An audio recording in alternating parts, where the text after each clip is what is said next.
Nager dans la Seine, est-ce que ça veut dire faire trempette au milieu du caca? À la fin du mois de juillet, plusieurs épreuves des JO de Paris 2024 vont se dérouler ici, dans l'eau. Et à quelques semaines de cet événement planétaire, on ne parle que d'une chose, la qualité de l'eau.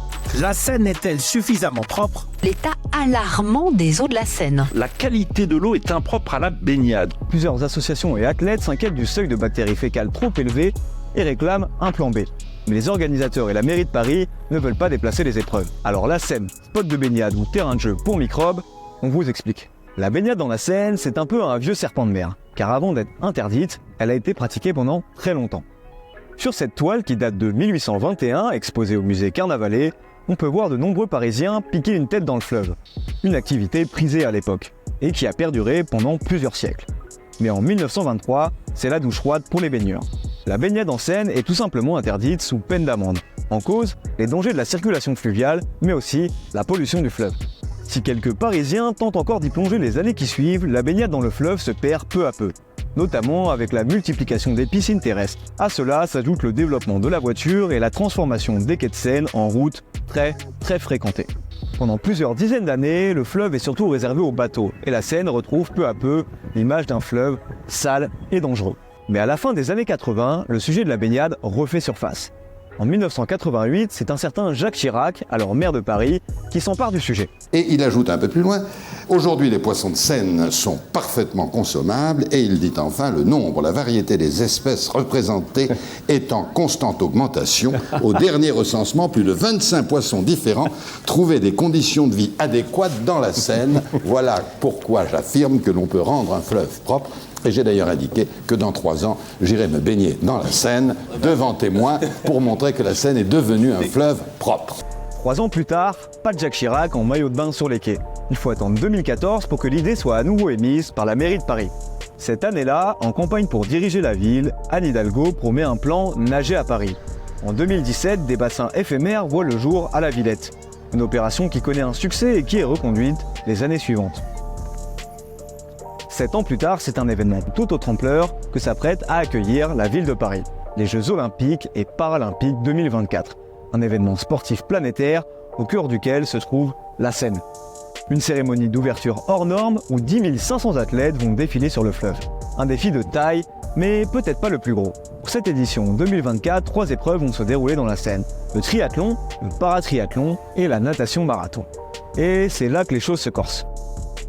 Pour que ces épreuves puissent avoir lieu, il faut que la Seine soit propre. Et à J-100, ce n'est pas toujours le cas. Un problème qui commence à dater.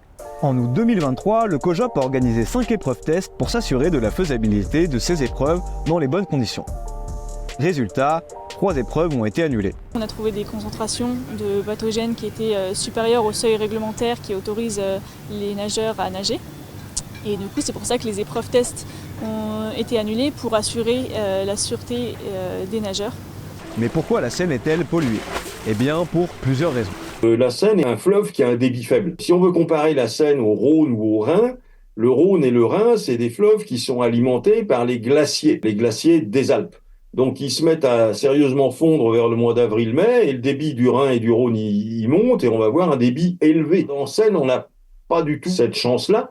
Il neige presque plus jamais à n'importe quel endroit du bassin de la Seine, et donc on n'a pas de débit lié à la fonte. Et donc la Seine est un fleuve qui a un débit tout petit, et qui a une grosse ville. Donc ça va pas dans le bon sens.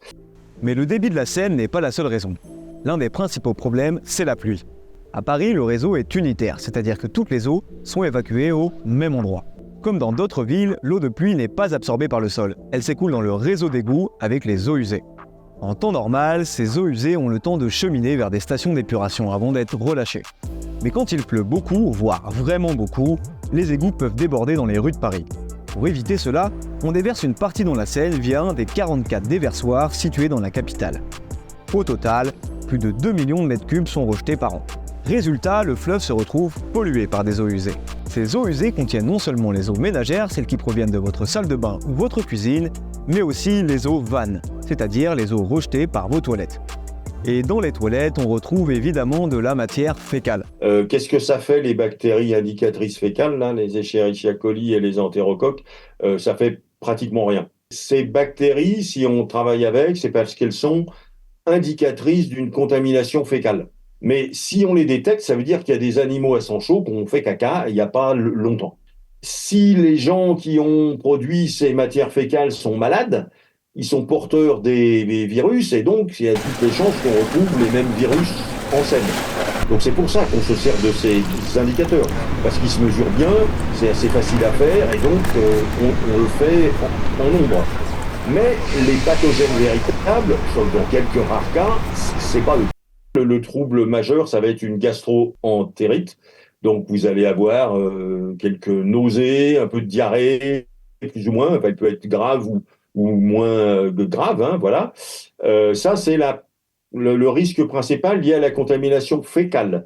Alors forcément, ces bactéries fécales et ces risques de maladie commencent à inquiéter de nombreuses personnes, à commencer par les athlètes. Début mars 2024, Ana Marcela Cunha, championne olympique en titre de natation en eau libre, a appelé les autorités olympiques à élaborer un plan B pour ces épreuves. Mais jusqu'ici, cette option a toujours été écartée. Pourtant, la championne olympique n'est pas la seule à être préoccupée par la qualité de l'eau de la Seine.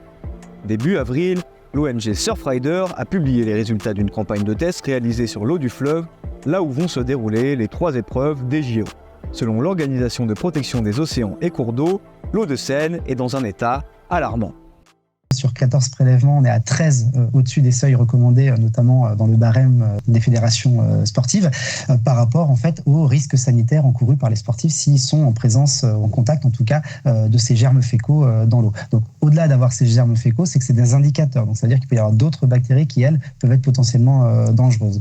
Donc en gros, ça peut être gastro, conjonctivite, otite, dermatite. Donc c'est pour ça qu'on a fait le choix effectivement d'alerter et d'informer sur la qualité de l'eau entre septembre et mars.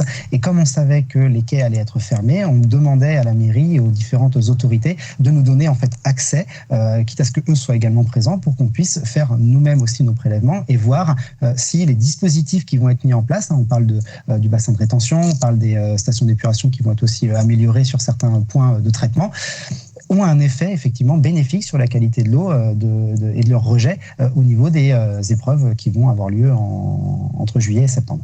Si les concentrations étaient telles quelles cet été, il n'y aurait pas de solution possible, il n'y aurait pas de baignade, en tout cas pas d'épreuve. Une inquiétude pas vraiment partagée par les organisateurs des JO et la mairie de Paris, qui nuance cette étude.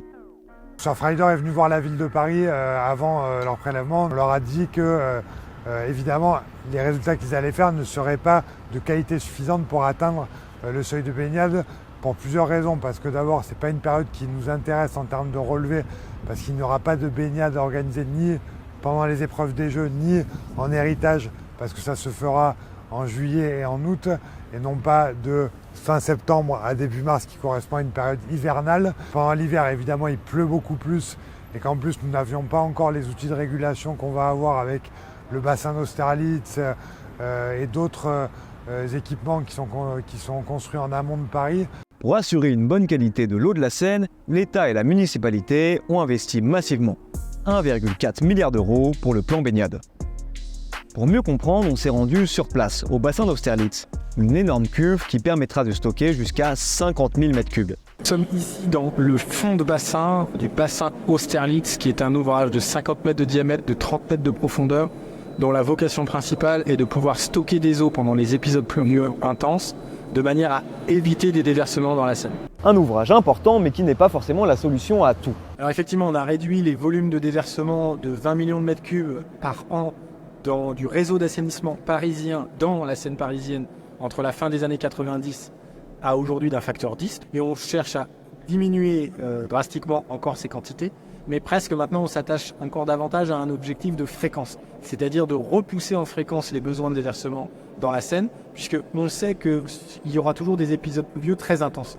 Quand vous avez la plus grosse pluie de l'année, de toute façon, on a un besoin de déversement et de toute façon, les critères sanitaires de baignabilité ne seront pas atteints. Et c'est justement là le problème, les pluies importantes. Fin juillet 2023, un cumul de 48,1 mm de pluie a été enregistré en une journée à Paris, provoquant d'importantes inondations dans les couloirs du métro, des débordements dans les rues et donc des déversements dans la Seine. En 2022, des pluies diluviennes étaient aussi tombées dans la capitale, engendrant le même type de conséquences.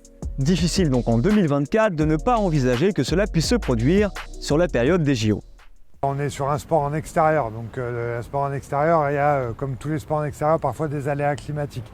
Mais évidemment, si on était dans une situation exceptionnelle de pluie à cette période qui amène, malgré l'ensemble des ouvrages qu'on aura mis en place, à quand même avoir des déversements, on a évidemment prévu tout ça parce que tout ça est travaillé. Il y a des gens qui débarquent sur le sujet en nous disant « Oh là là, mais c'est pas possible, on va pas y arriver ». Tous ces scénarios ont été envisagés, donc il y a des jours de contingence qui pourraient décaler certaines épreuves pour permettre de retrouver une qualité d'eau s'il se trouvait qu'on avait une période de pluie non maîtrisable et très importante qui viennent dégrader la qualité de l'eau. Donc tous les scénarios ont été envisagés, ils ont été travaillés avec la Fédération internationale de natation, de triathlon, avec le comité d'organisation des Jeux pour avoir des jours de contingence et décaler certaines épreuves si le jour J de l'épreuve on rencontrait un problème ou une circonstance météorologique exceptionnelle. Vous l'aurez compris, se baigner dans la Seine ne revient pas vraiment à plonger dans vos toilettes. Mais avec les intempéries, les bactéries fécales peuvent vite pulluler dans le fleuve. Et à Paris, la pluie, il y en a quand même assez souvent. Alors pour éviter que les épreuves de JO ne soient décalées, voire qu'elles ne puissent pas du tout se dérouler dans la Seine, il n'y a plus qu'à espérer des Jeux ensoleillés.